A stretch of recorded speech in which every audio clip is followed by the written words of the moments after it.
for here, the linear factorization theorem, WebAssign makes you leave it in linear factorization, which is just like one step before solving, so it'll just be like this step with the parentheses. So this is just linear factorization.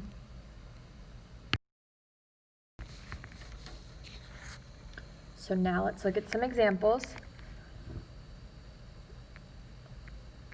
Here for A, it's a first degree polynomial. Our highest degree here is 1.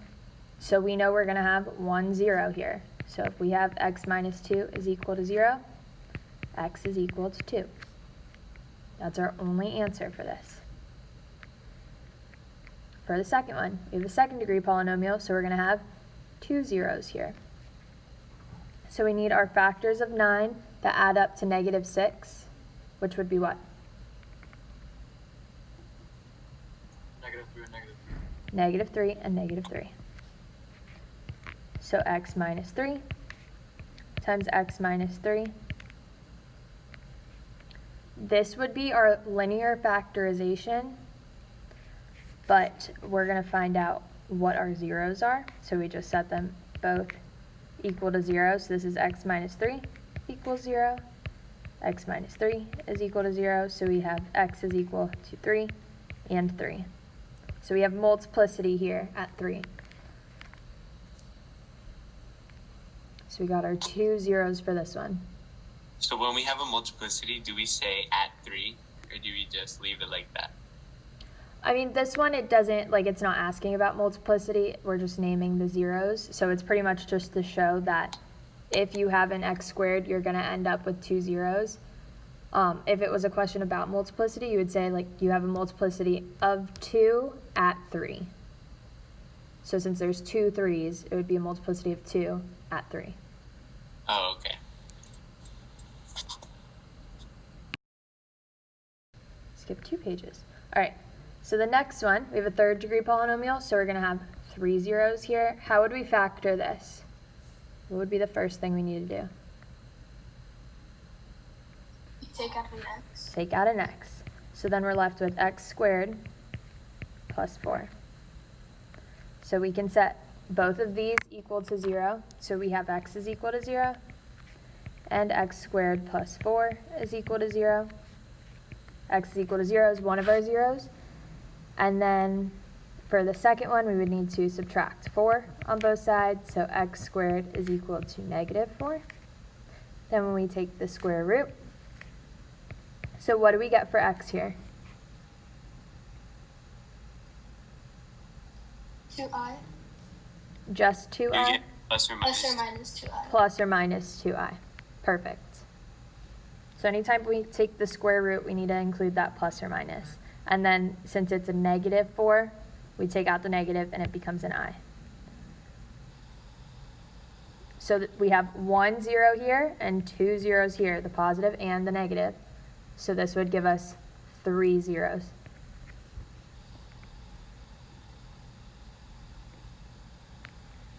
For D, we know we're going to have 5 zeros. What do we need to do first to factor this?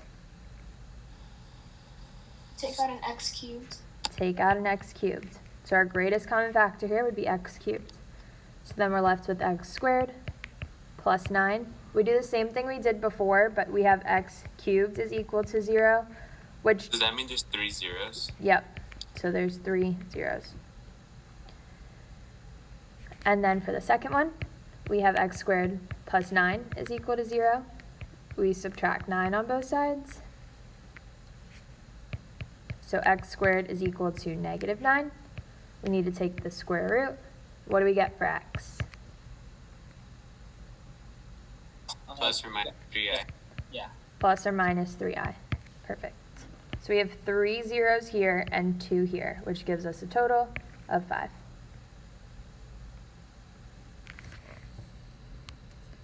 Any questions so far?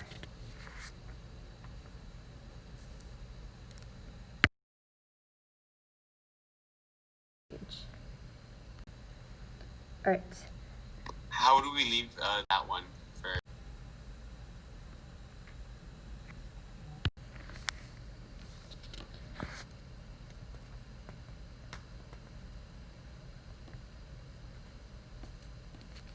Oh, I skipped. Okay, so on this slide, it just breaks down this factored. So it factors it into x squared minus 5, x squared plus 4. And then we would need to break down our x squared minus 5 into these two. So it would be x plus or minus the square root of 5. So if we set this equal to 0, x squared minus 5 is equal to 0. We add 5 to both sides. So we get x squared is equal to 5. Take the square root, we get x is equal to plus or minus square root 5. So leaving this in our linear factorization, we would need to rewrite it as x plus square root 5, x minus square root 5. Yep. For this one, you just need like your factors of 20 that add up to -1. So you would get 5 and -4. No, -5 and +4. And then you would just have, instead of how we typically would have our x and x, this would now be x squared and x squared. So we just factor it like how we would before, but it's just we make it an x squared instead of just an x. Just the same way without having to do all the plugging in with the u's. Yeah. You just x squared, yeah.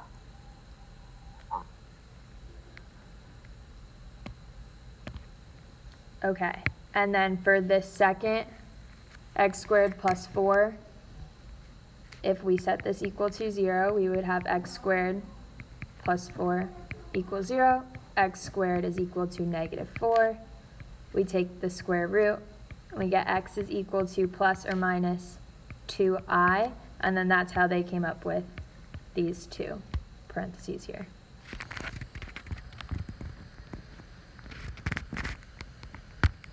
So WebAssign is looking for your answers to look like this. So if we see here, we started with x to the 4th. We know we're going to have 4 zeros here, so we need 4 parentheses. So we have 1, 2, 3, 4.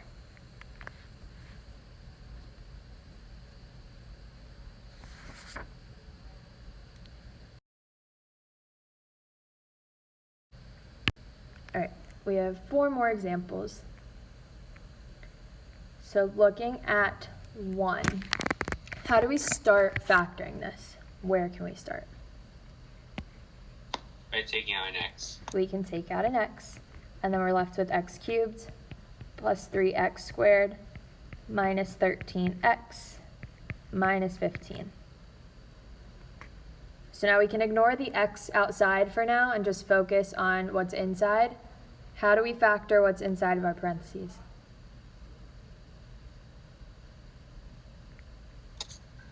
We could do the p over q. Perfect, we do p over q. So our p over q gives us our possibilities.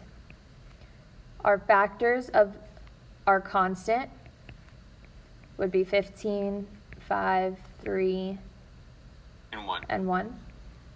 And then our factors of our leading coefficient would just be 1, but we got to make these plus or minus.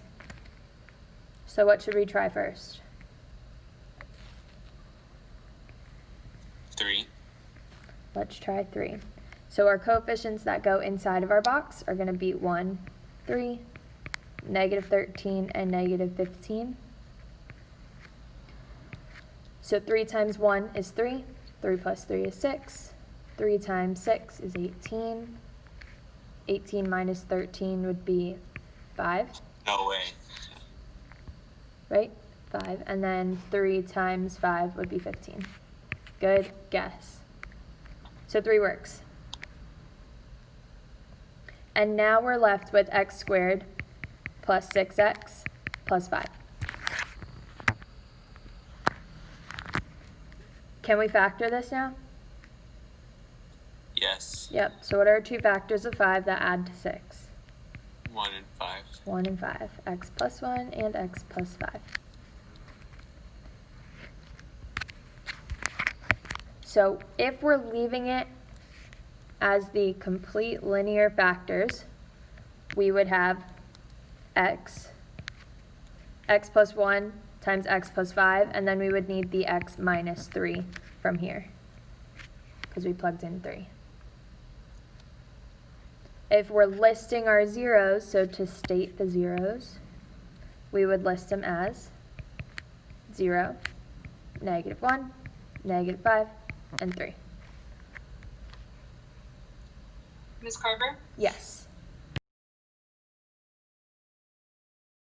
I'm going to take the silence as a yes. So let's look at 2. What can we do to factor this?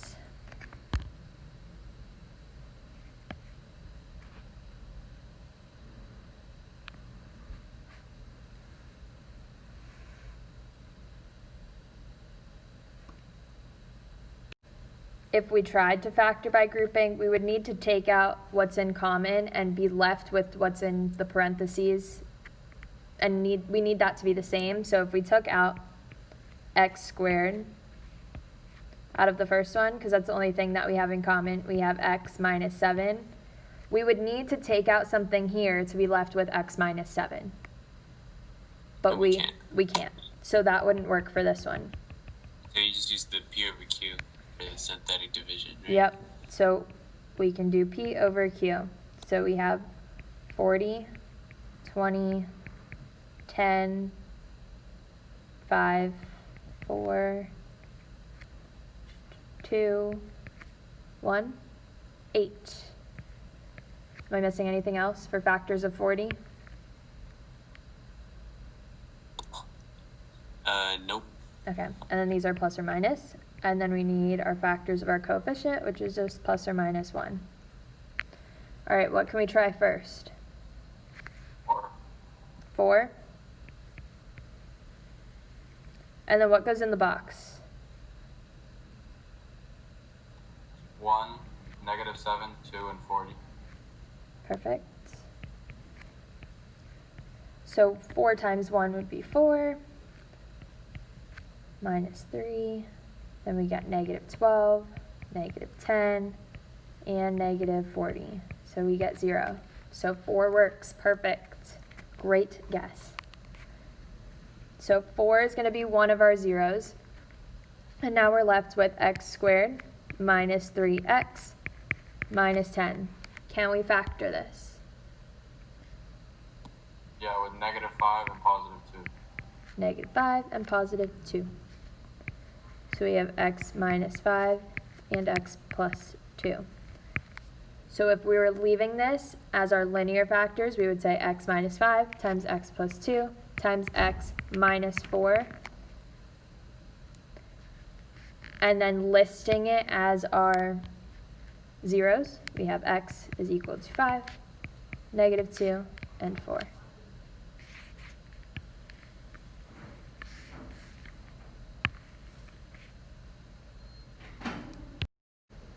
So let's look at 3. How do we factor this?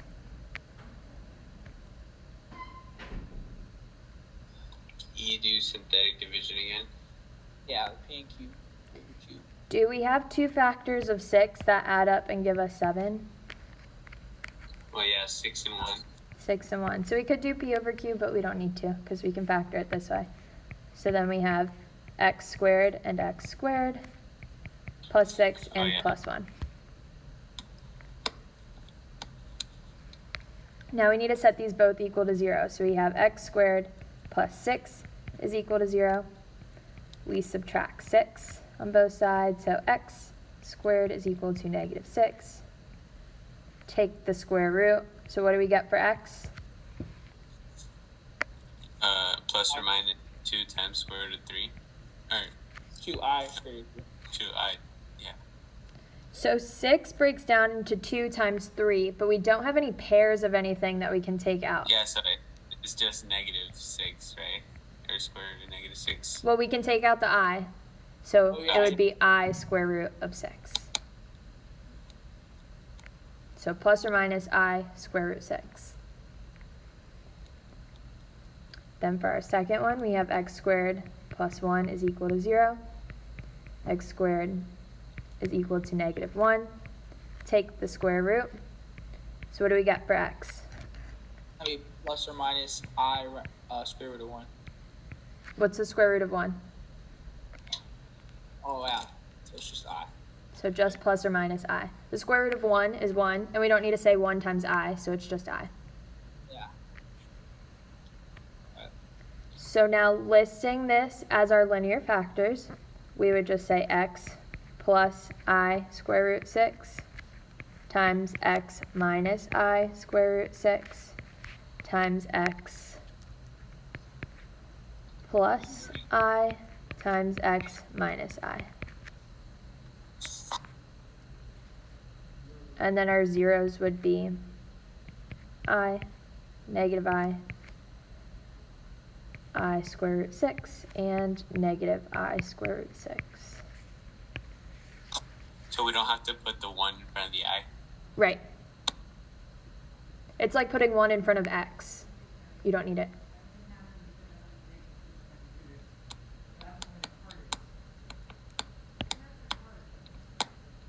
All right, ready for the last one? Yep. How can we factor this? P over Q. We can do P over Q, but Anna, what's your suggestion here? We can do grouping now. Grouping. Still Anna's thunder. So we can group these. What can we take out of our first group? X squared. X squared. And then we're left with x minus 3. What can we take out of our second group? And then 2. Or negative 2, right? We want to take out a negative 2 because we want to be left with x minus 3. So we need to be left with the same thing inside both of our parentheses. So now we take what's outside of our parentheses, so we have x squared minus 2, and then what's in common, which is x minus 3. And then we just set both of these equal to 0.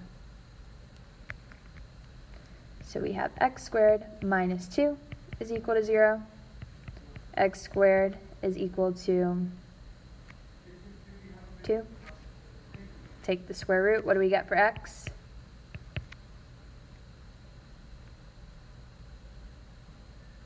Plus or minus I square root 2, right? Is there an I here? No, it just Square root of 2. Just the square root of 2. So there's no negative under our square root, so it's just plus or minus the square root of 2. And then the next one, we just have x is equal to 3.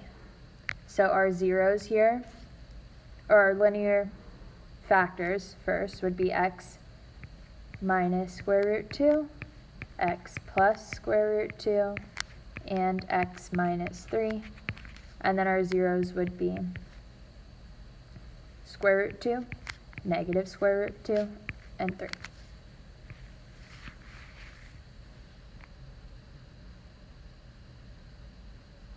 So if you always want to double check, our highest exponent was 3, so we know we need to end up with 3 answers.